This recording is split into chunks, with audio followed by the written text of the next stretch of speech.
Continuamos en el canal de la ciudad y bueno, hoy 25 de mayo es feriado, pero estamos aquí trabajando y muy contentos, obviamente, de poder compartirlo con ustedes. Yo comí ya empanadas cortadas a cuchillo. Ah, mira. Con la carne cortada a cuchillo. Y qué bien, Andrea. riquísimas. Qué rico. Riquísimas. Yo voy a comer hoy a la noche. Ah, bueno, y locro también. Locro, por supuesto. No sé Vi si ese mucho día... en Instagram, locro. Mucha gente al mediodía aprovechando, ¿no? Muchos, que se tienen que quedar todos en sus casas comiendo locro. Exactamente, y los pastelitos, y le damos a los todo. pastelitos con membrillo. Para mí los pastelitos son de membrillo, no existen los de batata. No, yo sé que mucha gente va a ver detractora, sí, pero sí. para mí es todo membrillo. Para mí también. Pero bueno, vamos a preguntarle a Fernando Casullo, que estamos en comunicación vía Skype desde Neuquén, con Fernando Casullo, director de la Escuela de Estudios Sociales y Económicos de la Universidad de Río Negro. Fernando, ¿cómo estás? Feliz día. Te tengo que decir feliz día, ¿no? En primer lugar. ¿Qué tal? ¿Cómo andan? Sí, bueno, feliz día a todos y todas, nos tenemos que decir. Muy bien, muy bien. Bueno, esto que recién decía medio en chiste, pero es verdad, comí empanadas que estaban riquísimas. ¿Se comía eso en ese momento, ese 25 de mayo? Claro, ¿por qué surge esto, no? De comer pastelitos. Sí, es totalmente, hay algo ahí de... no solo de la comida, digamos, criolla, sino de toda la comida del antiguo régimen, que son comidas de mezcla, ¿no? De olla, y sí, tienen que ver básicamente con tirar carne mucho tiempo hasta que se ablande, digamos, ¿no? Y respectivos vegetales, ¿no? Que son, digamos, siempre hijos de los potajes del medioevo. En realidad, para la idea del asado, como la carne a punto y demás, faltaban varias décadas, ¿no? Es todo el tiempo esa comida de olla y muy vinculada a lo poco que se tenía, digamos, ¿no? Pensemos que todavía la campaña está, para 1810, bastante menos explorada que lo que iba a estar, no sé, en la década del 20, por ejemplo. Claro, claro. Ahora, exactamente, ¿qué pasó ese día? Porque se hablan... Bueno, primero que no llovió. Ya voy... ¿No? ¿Estamos de acuerdo, Casullo? Sí, sí. Podemos consensuar. ¿Por qué nos mintieron? ¿Por qué nos mintieron? Toda mi vida... Sí. Toda mi vida tuve que usar paraguas en los actos. Sí. Cuando me ponían de mazamorrera o mujer del pueblo. Bueno, que había hombres nada más, pero bueno, no importa. Nos ponían igual. Bueno, eso es algo que yo mencionaba en una nota también que salió hoy en el ámbito financiero, esto de la representación de la plebe, básicamente del bajo pueblo, digamos, iba por ese lado, ¿no? O sea... el corcho, los cachetes, digamos, ennegrecidos, y venden velas o empanadas calientes para las viejas sin dientes. Y en realidad tiene un papel bastante más activo, ¿no? Y esa figura, esa suerte de ese espacio congelado del 25 de mayo, digamos, hay que pensarlo, bueno, como una construcción que se fue dando a posteriori, ¿no? Esto de French y Beruti repartiendo tranquilos las escarapelas, y en realidad son dos actores políticos que están rosqueando, si se me permite la expresión. Hoy lo diríamos académica.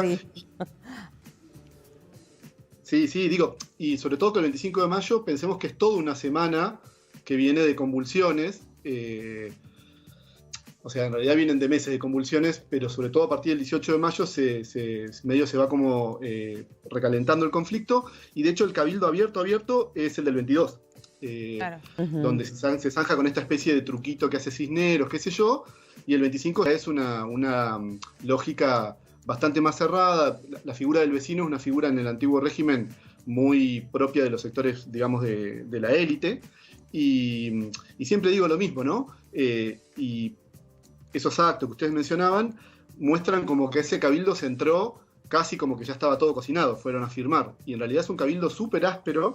Los debates son muy presentes, y hay sectores realistas, sobre todo los miembros de la Real Audiencia, que eran como una especie de tribunal, digamos, de Corte Suprema, presentan argumentos muy sólidos a favor de la continuidad, y que digamos, tienen bastante presencia en esas horas, ¿no? O sea que es un cabildo más áspero de lo que también se construyó después, ¿no? Que estaba como la gente esperando, ansiosa que dijeran listo. Bueno, no fue así, ¿no? Hay un cruce de ideas muy presente.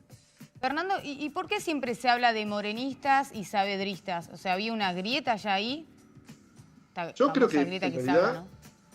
Sí, la tentación de pensarlo de a dos, o de las grietas, es como posterior y tiene que ver con una forma en que se construye el relato histórico a lo largo de, no sé, 100 años, si uno piensa desde las historias de Mitre en adelante, Claro. que construye esas antinomias. Pero en realidad lo que hay es una diversidad de ideas. Claro. Y, por ejemplo, Belgrano, digamos, y el sector de Belgrano, que son los carlotistas, que están pensando en ir con Carlota Ganza, que es de Portugal, también tenían una presencia. Lo que pasa es que Saavedra, esto también no es algo que no ha sido del todo, como que Saavedra quedó un poco angelado en la figura del malo y, si se quiere, del conservador. Pero en realidad Saavedra es una figura políticamente muy importante. Tal vez es el hombre menos de ideas del periodo, de la primera junta, pero que tiene detrás toda la construcción del poder que le había dado su presencia, ¿no?, en los patricios conforme las invasiones inglesas. Entonces, bueno, hay como pujas de poder. Y Moreno, y sobre todo Monteagudo, que vienen a representar un poco figuras más vinculadas al pensamiento liberal, a las ideas que venían como germinando desde hacía varios años. Piensen ustedes que en junio de 1809 había habido un levantamiento muy importante en Chuquisaca, ¿no?, que es como una especie de capital ideológica del virreinato, y donde se habían formado varios de ellos, ¿no?, Chiclana, ¿sí?, Castelli. O sea que esto de Moreno Saavedra es una construcción posterior. Ahí más bien lo que hay son como una multiplicidad de ideas, ¿no? Claro. Ustedes piensen que venían de, ¿cuánto? Digamos, siglos de construcción de la monarquía, y eso no se cambia de un día para el otro, esto que decimos los historiadores de las continuidades y las rupturas. Y de hecho, el, digamos, cuerpo normativo, o sea, establecer reglamentos de un mundo nuevo, liberal, ¿no?, con la ciudadanía y demás, iba a demorar décadas. Vos tomás el siglo XIX y en muchas de las provincias, hasta bien entrado el siglo XIX, seguían usando las partidas de Alfonso el Sabio, que era, digamos, siglo XIII, ¿sí? Ahora, bueno, todos hablamos de la Semana de Mayo, del 25 de mayo, bueno, todo lo que estás relatando, obviamente. Ahora, ¿qué pasó el día 26? Bueno, por eso, ahí lo que hay como toda una serie de intrigas, qué sé yo, y esto que yo les decía a los miembros de la Real Audiencia, hay todo un intento de comparecencia y demás, bastante turbio.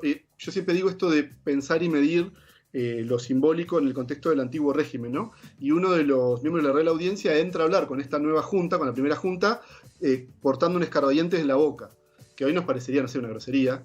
Sí, claro. Si yo hubiera empezado esta nota, pero no más que con un escarbadiente. Pero no más que eso. En ese momento era absolutamente una ofensa, y los mandan en una goleta que no puedan salir hasta Canarias. O sea, ¿no?, casi como eyectando el núcleo duro digamos, de los monárquicos. Claro, claro. No, me sorprendiste con lo de escarbadiente, Sí, porque no sabía que era, digamos, de esa época. No sabía que existía en esa época el escarbadiente. Sí, siempre en un contexto, digamos, de uso de estos utensilios mucho menos, no sé, industrial que ahora. No es que entraba como minguito, al revés. Él sabía que haciendo ese gesto la estaba pasando a pudrir, ¿no? La estaba pudriendo total y absolutamente. Claro. En algunas películas hemos visto, cuando hacen películas de época, como que hacen como tienen razón. Algún gesto. Como un gesto. Con un palillo, con un algo. Sí. Ay, se me escapó el detalle, no sabía. No, yo tampoco. Lo pensé ahora, o sea, por lo que decía Fernando, lo pensé ahora, pero no me había dado cuenta nunca. Pero ven, por eso son todos esos elementos del antiguo régimen que son símbolos súper importantes de ese periodo, que bueno, esto, ¿no? Como después, lo importante es enfatizar en los símbolos nuevos. Claro. Se va como perdiendo de vista, pero en el antiguo, por eso la pregunta que a mí siempre me hacen, no solo si llovía, sino había o no había mucha gente en la plaza. En realidad, esa idea de la gente en la plaza masivamente es una idea de segunda mitad del siglo XIX. Claro. O si ustedes quieren, 1820 y pico con el rosismo, pero en el antiguo régimen este paso de lo privado y lo público es absolutamente distinto, ¿no? El honor, la reciprocidad, ¿no es cierto? Son todas cosas que están jugando en ese momento. Bueno, la corona esa de azúcar que le ponen a Saavedra, que Moreno después la prohíbe y demás, no es un juego de niños, es una afrenta tremenda en ese momento, ¿no? Y sí es un choque, eso sí es un choque político real y concreto. Cacerolazos no había. En ese momento no había. No, bueno. Lo que sí había era grieta, ¿no es cierto? Claro, recién le preguntamos por la grieta. Claro, por eso te digo, la grieta, digo, de aquellos que estaban de un lado y del otro, que apoyaban. Lo que pasa es que, a ver, acá se mezcla todo. La argentinidad, no digo la argentinidad al palo como dice la canción, Como dice, no. pero estaban los que estaban a favor o en contra de Francia y de España, o a favor o en contra, digo también. Era una mezcla muy grande en esa época. Sí, pero es que, de nuevo, ¿no? Ustedes piensen que comienza un ciclo en 1808, donde el monarca de, digamos, Borbón, Fernando VII, cede el mando a Napoleón. Napoleón se larga a conquistar, siguiendo el liberalismo, prácticamente toda Europa. Desde el Imperio Romano, que no hubo tantas conquistas como la de Napoleón. Claro. Y en ese contexto y en ese marco, los ingleses aparecen, ¿no?, en 1806 y 7 en el Río de la Plata. O sea,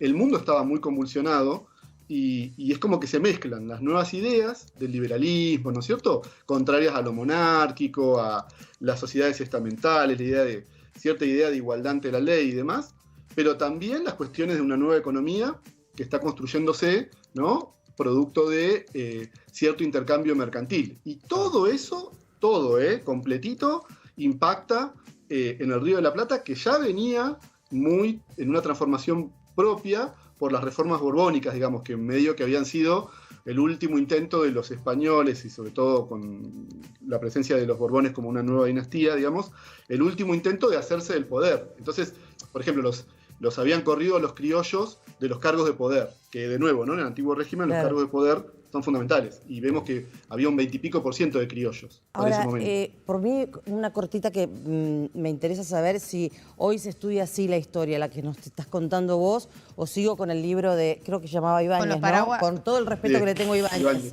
Pero... Ibáñez, yo también, Yo tuve Ibáñez en el secundario. ¿Cómo? Que estudió Ibáñez en el secundario. Bueno, somos contemporáneos. ¿Y quién no? Sí, pero Ibáñez lo dejamos a un lado, ¿no? ¿Ya? Sí, hoy, bien. A ver, pero eso miren, lo hablaba también el otro día en una nota. Yo creo que ahí hubo todo un proceso súper complejo, pero muy interesante, los últimos 15, 20 años. Bueno, hace 10 años, ¿se acuerdan la celebración del centenario que explotó la temática desde distintas posiciones ideológicas? Y la gente es como que ya, miren, me parece a mí, ¿no?, a mayo, y en las currículas incluso de los primarios y demás, ya se le ha perdido un poco esa línea, si se quiere, tan del bronce, ¿no? Pero después yo, por ejemplo, siempre digo esto, ¿no? Mis temas de investigación son un poquito posteriores, en los 80, ¿no? Y yo les digo, por ejemplo, en 1905 hubo una revolución de los radicales que secuestraron al vicepresidente, que era Figueroa Alcorta, y le mandaron un telegrama al presidente Manuel Quintana diciendo: renunciá o te matamos al vicepresidente. Y eso, por ejemplo, no se sabe tanto. Y eso sí tiene que ver con eso, ¿no? Con que en los 80 es donde se escribió la historia, los primeros grandes relatos, digamos, y bueno, nadie dice de sí mismo, nadie muestra sus, ¿no?, partes más débiles. Claro. Pero bueno, sí, yo creo que hay un proceso largo y demás, pero de complejizar un poquito. Y la gente ya un poco sospecha que no era esto, ¿no?, que French y Beruti no eran dos simplemente repartidores de escarapela. Totalmente. Sí. Bueno, Fernando, muchas gracias. Gracias por este contacto, gracias por esta charla también. Gracias por tu verdad. Exactamente. Una de ellas. Okay. Abrazo y gracias. Hasta luego, Gracias. Gracias. Yo sé, cuando uno habla de estos temas, es súper interesante. A mí me dan ganas de volver a ver